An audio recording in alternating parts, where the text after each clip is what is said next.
Hello प्यारे बच्चों, how are you. हम क्या करने वाले, यूनिट एंड डायमेंशन, कुछ इम्पोर्टेंट फॉर्मूलेट है। अब समझेंगे इसमें क्या। तो यूनिट बेसिकली क्या होता है, measurement of any physical quantity is express in terms of internationally accepted certain basic standard. This is called, मतलब एक ऐसा सिस्टम, स्टैंडर्ड यूनिट का मेजरमेंट का एक सिस्टम होगा। उसमें हम एक क्वांटिटी, कोई भी फिजिकल क्वांटिटी हो जाएगी, लेंथ, मास, टाइम, उनको डिसाइड कर देंगे कि आज से इसको इसमें लेना है। जैसे मैंने बोल दिया मास, मास को किस में, केजी में लेते हैं। ऐसा ही सिस्टम के अकॉर्डिंग एक सिस्टम बना दिया कि इस क्वांटिटी को इसमें मेजर करना। ठीक है, तो उस इंटरनेशनल सिस्टम को क्या बोला, एसआई सिस्टम। ठीक है, फुट पाउंड सेकंड भी होता है, सेंटीमीटर ग्राम सेकंड भी अलग अलग होते हैं, लेकिन जो स्टैंडर्ड होता है वो क्या होता है, एसआई सिस्टम। स्टैंडर्ड सिस्टम क्या है, एसआई सिस्टम। ठीक है, उसी के अकॉर्डिंग हमने जो 7 फिजिकल को है वो यूनिट रिलेट किया। पहली length, mass, time, electric current, temperature, luminous intensity, amount of substance. समझ में आ गया। वही लेंथ को मीटर में इसकी यूनिट हो जाएगी, मीटर में नापते हैं। मास को किलोग्राम के अंदर नापते हैं। ठीक है, टाइम को सेकंड में नापते हैं, इलेक्ट्रिक करंट को एम्पियर के अंदर, टेम्परेचर को केल्विन में, luminous intensity candela, and amount of substance, किसी भी अमाउंट की सब्सटेंस को नापने के लिए मोल यूनिट यूज करते हैं। अगर बात करें इनकी सिंबल की, तो मीटर को एम से, किलोग्राम को केजी से रिप्रेजेंट किया जाएगा।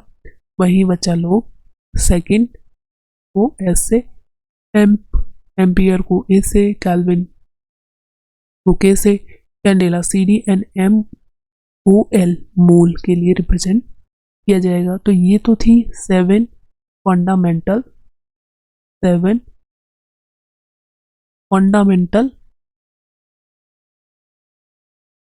Mental quantity. ठीक है, 7 फंडामेंटल फिजिकल क्वांटिटी। मुझे यहाँ पर बताओ बच्चों कि ये जो फिजिकल क्वांटिटी है, जो फंडामेंटल यूनिट्स हैं, फंडामेंटल क्वांटिटीज हैं, क्या ये किसी से मिलकर बनी हुई होती है? तुमने बोला ना, नो सर नो, इसीलिए तो हम इनको फंडामेंटल बोल रहे हैं। तुमने कहा ठीक, मैंने कहा ठीक, आगे बढ़ जाए। ठीक है, आगे बढ़ के ये बताओ तुम मुझे कि जो फंडामेंटल क्वांटिटी होती है, क्या हम इन्हें बेस क्वांटिटी बोल सकते हैं? बेस क्वांटिटी, फंडामेंटल क्वांटिटी को बेस क्वांटिटी बोल सकते हैं, बोल सकते हैं, क्योंकि ये और यूनिट्स का बेस है। मैंने यहीं पर तुमसे पूछ लिया, बताओ बच्चों कि फंडामेंटल क्वांटिटी को मिलाकर कौन सी यूनिट बनती? फंडामेंटल यूनिट को मिलाकर ड्राइव यूनिट बनती है। ठीक है, ड्राइव्ड यूनिट बनेगी, फंडामेंटल से मिलकर बनी हुई होती है। ठीक है, वहीं कुछ सप्लीमेंट्री यूनिट्स भी, जैसे कि प्लेन एंगल हो गया, सॉलिड एंगल हो गया। प्लेन एंगल कैसे, जब 2D कोई शेप का ऑब्जेक्ट होगा इस तरह से, यहाँ पर देखो, और यहाँ पर ये क्या हो गया, ये इसकी रेडियस है, और यहाँ पर ये इसने आर्क कवर किया, ऐसे चल के गया एक प्लेन के अंदर, 2D ऑब्जेक्ट है ये, और ये इसने एक एंगल बना लिया। तो जो एंगल इसके सेंटर पर सब्सटेंड किया जा रहा होगा इन अ प्लेन, उस एंगल को क्या बोलेंगे, प्लेन एंगल। समझ में आ गया। जैसे लिखते भी हैं, theta equals to arc upon radius, theta equals to arc upon radius, 2 dimension object होगा।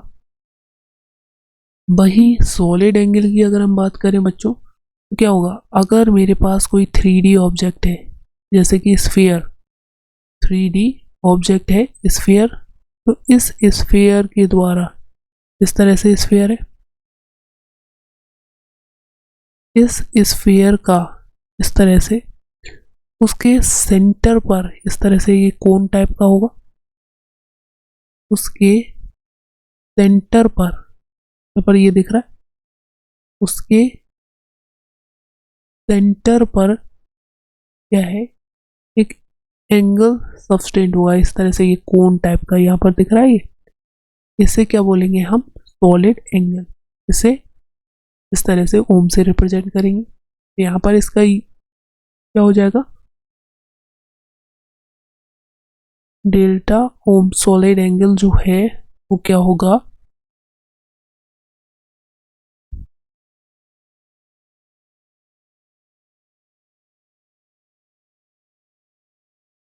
क्या हो जाएगा, जल्दी से टाइप करके बताओ।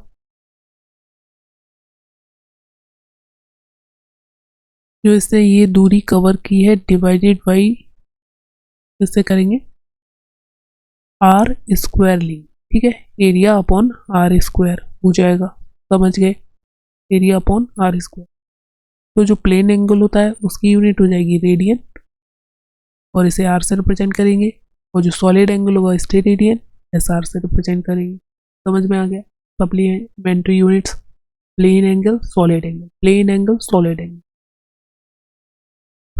आगे बढ़े, देखो कुछ प्रीफिक्सेस जो है वो यूज किए जाते हैं।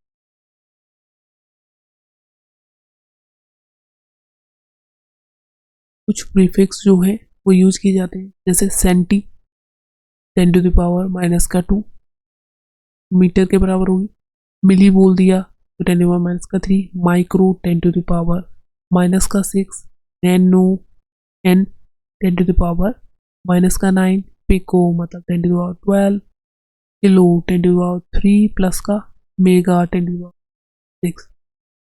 मुझे बताओ जो फर्मी होता है वो क्या है, फर्मी, वन फर्मी जो है वो हाउ मैनी मीटर्स के बराबर, फटाफट बोल दो, फटाफट बोल दो। वन फर्मी जो होता है 10⁻⁻15 मीटर के बराबर। समझ में आ गया, 10⁻⁻15। यहीं पर मुझे बता दो, स्ट्रेस होता है, स्ट्रेस उसका फॉर्मूला क्या है, स्ट्रेस इक्वल्स टू क्या होता है, स्ट्रेस इक्वल्स टू होता है फोर्स ऑन एरिया। बिल्कुल सही, बढ़िया बढ़िया, तो याद है, धुआं बिखेर दिया तुमने, ठीक है। आगे चले बच्चों, मैंने बोला कि प्रेशर इक्वल्स टू क्या होता है, बहुत छोटी सी, बहुत छोटी सी, प्रेशर इक्वल्स टू क्या, प्रेशर इक्वल्स टू क्या होता है, फोर्स अपॉन एरिया। तो क्या प्रेशर की जो यूनिट होगी वो स्ट्रेस की यूनिट होगी, या जो प्रेशर की यूनिट है वही स्ट्रेस की यूनिट होगी, ठीक है। प्रेशर को किस में नापते हैं, जल्दी बता दो, फटाफट बोलो, प्रेशर को किस में नापते हैं, प्रेशर को पास्कल या फिर न्यूटन पर मीटर स्क्वायर। एक मिनट, तो ये मत समझ लेना पर लिखा है, ठीक है, इससे नाप सकते हैं, पास्कल से या फिर newton per metre square. Force की यूनिट होती है newton, area metre square, unit बन गई न्यूटन पर मीटर स्क्वायर, यहाँ पर भी न्यूटन पर मीटर स्क्वायर। समझ में आ गया, स्ट्रेस क्या है, स्ट्रेन क्या है। चलो फटाफट यूनिट एंड डायमेंशन में तुम ये बता दो, 1 ATM जो होता है वो कितने mm ऑफ Hg के बराबर होता है, 1 ATM जो होता है वो कितने mm ऑफ Hg के बराबर होता है, वो हो जाएगा 760 mm ऑफ Hg। बता दो कितने टॉर्क के बराबर होता है, एक ATM, एक एटमॉस्फेरिक प्रेशर जो होगा 760 टॉर्क के बराबर होगा। समझ में आ गया, समझ में आ गया, कितने सेंटीमीटर ऑफ Hg होगा, 76 cm ऑफ Hg होगा, ठीक है। आगे बढ़ो, आगे बढ़ो, मुझे तुम बताओ बच्चों, मुझे तुम बताओ, ये बताओ कि जो 1 लीटर होता है वो कितने डेसीमीटर क्यूब के बराबर होता है? 1 litre is equal to how many decilitre, decimetre cube. तुमने बोला 1, मैंने बोला ठीक, तुमने बोला ठीक, आगे चले। तो 1 लीटर 1 डेसीमीटर क्यूब के बराबर होता है, या फिर 10⁻³ मीटर क्यूब के बराबर होता है। तो ये कन्वर्जन फैक्टर जो है तुम्हें आने चाहिए। 1 लीटर में 1000 ml होते हैं, या फिर बोले तो 1000 सेंटीमीटर क्यूब होते हैं। ये सारे कन्वर्जन तुम्हें आने चाहिए। अब मुझे बता दो, प्रेशर इक्वल्स टू हो गया force upon area, power equals to बता दो, पावर इक्वल्स टू क्या होता है? पावर इक्वल्स, तो पावर इक्वल्स टू क्या होता है? वर्क अपॉन टाइम, या फिर एनर्जी कोई ले लो, एनर्जी अपॉन टाइम। पावर को किस में नापते हैं? फटाफट से बोलो, वॉट, या फिर बोले तो वर्क को जूल में नाप सकते हैं, और पर सेकेंड जूल पर सेकेंड। समझ में आ गया? जूल पर सेकेंड भी बोल सकते। ठीक है, ठीक है। उम्दा प्रदर्शन, उम्दा प्रदर्शन बच्चों का। अब तुम मुझे बता दो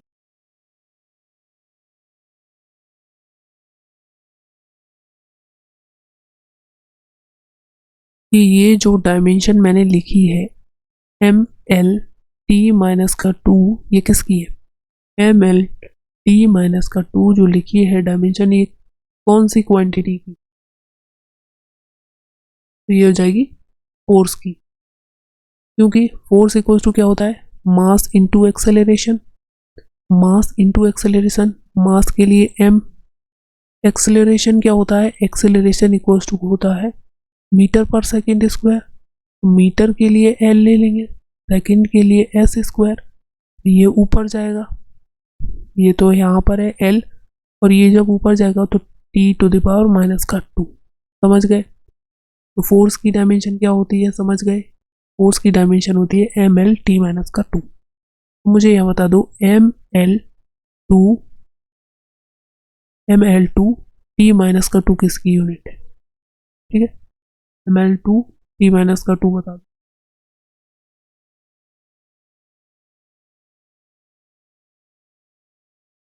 जल्दी बोलो। तो ये किसकी हो जाएगी? फटाफट बोलो। तो ये हो जाएगी एनर्जी,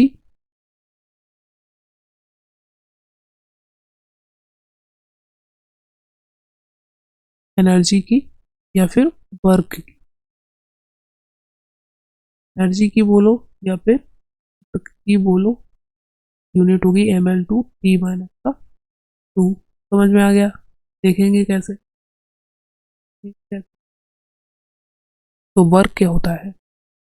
फटाफट से टाइप कर दो। वर्क क्या होता है? फोर्स इंटू डिस्प्लेसमेंट होता है, फोर्स इंटू डिस्प्लेसमेंट होता है। फोर्स की क्या होगी? न्यूटन, और डिस्प्लेसमेंट मीटर। तो फोर्स की यूनिट क्या बन जाए, वर्क की यूनिट क्या बन जाएगी? Newton into metre. अब इसी को डायमेंशन में कैसे लिखेंगे?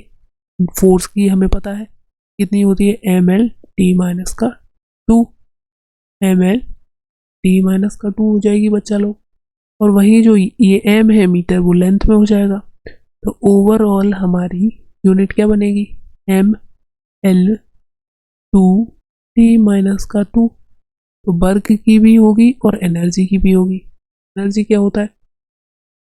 एनर्जी की भी देख लो, बोलोगे? एनर्जी की भी बतानी पड़ेगी, बोलो तो। क्या समय आ गया बच्चों को? है, बोलो तो बोलो। एनर्जी, एनर्जी की बताओ। कोई ऐसा फॉर्मूला पता है एनर्जी का? किसी भी एनर्जी का फॉर्मूला पकड़ लो। एनर्जी को कोई सी भी हो, काइनेटिक हो, पोटेंशियल हो, ठीक है। तो काइनेटिक ले ले रहे हैं 1/2 m × v²।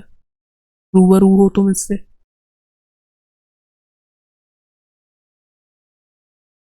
ठीक है, तो मास के लिए m, ये तो कांस्टेंट है, इसे तो उड़ा दो। ये v है, वेलोसिटी की बता दो। v इक्वल्स टू क्या होता है, मीटर पर सेकेंड।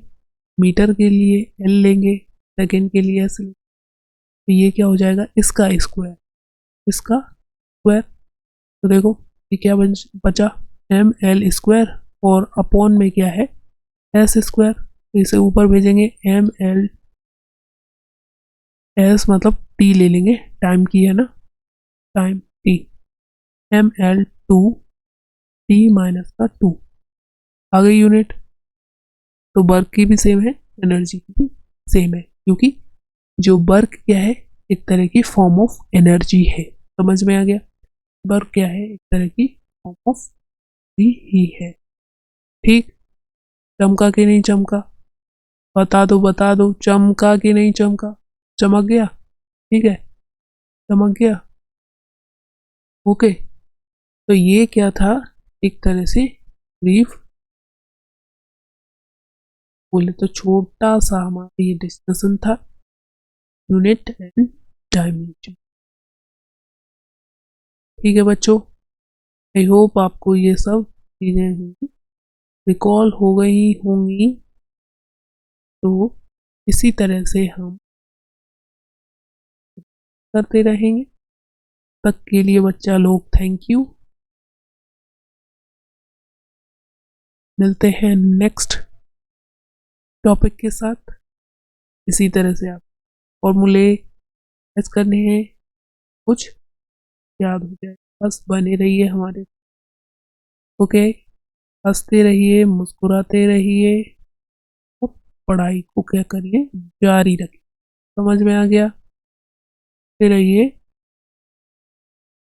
ठीक, बाय बाय।